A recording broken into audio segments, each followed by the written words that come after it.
As I was about to open the door, I could see my reflection in the rectangle-shaped window of the cooler. I wasn't entirely sure how to react, nor was I sure as to what happened. I was looking at myself in a mirror for the first time in 2 years. I started shaking and I could feel warmth and moisture filling my eyes. I noticed writing on the reflection itself. I was so excited I hadn't even noticed. In fact, most of the interior was covered in this writing. Looked a little closed at the message written in black. Don't tell them you can see. What the hell does that mean? Who's them? I then caught a glimpse of the individual standing behind the counter of the store. What the fuck is that? John? You need some help, buddy? It asked. It had Dave's voice, but it definitely wasn't Dave. And the way its mouth moved was... Wait, is that its mouth? I have no idea.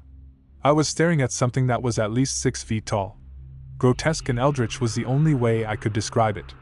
Its dark brown skin was smooth and moist with extremely tiny openings in its skin. It wasn't wearing any type of clothing. Its arms were somewhat long and thin-looking appendages that ended in human-looking hands. Its head was shaped like a large basketball. The creature's mouth looked to be in a vertical position, and when it spoke I could see many layers and rows of crocodile-like teeth.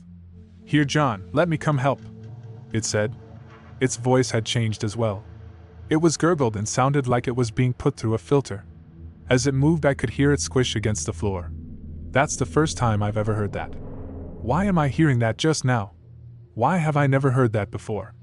Instead of gaping at the reflection and trying to ascertain how it walks, I simply stared at a jug of milk. That's when I noticed the color of the milk. It wasn't white or brown or any color a milk should be. It was dark black. As the creature grew closer, a foul smell harassed my nostrils. It took everything I had not to vomit. It reached out with its human-like appendage and touched my shoulder. My entire body tensed up. We're having a lot of different specials on milk today, it said, and I could see its mouth open wide behind my head with what I assumed was a smile.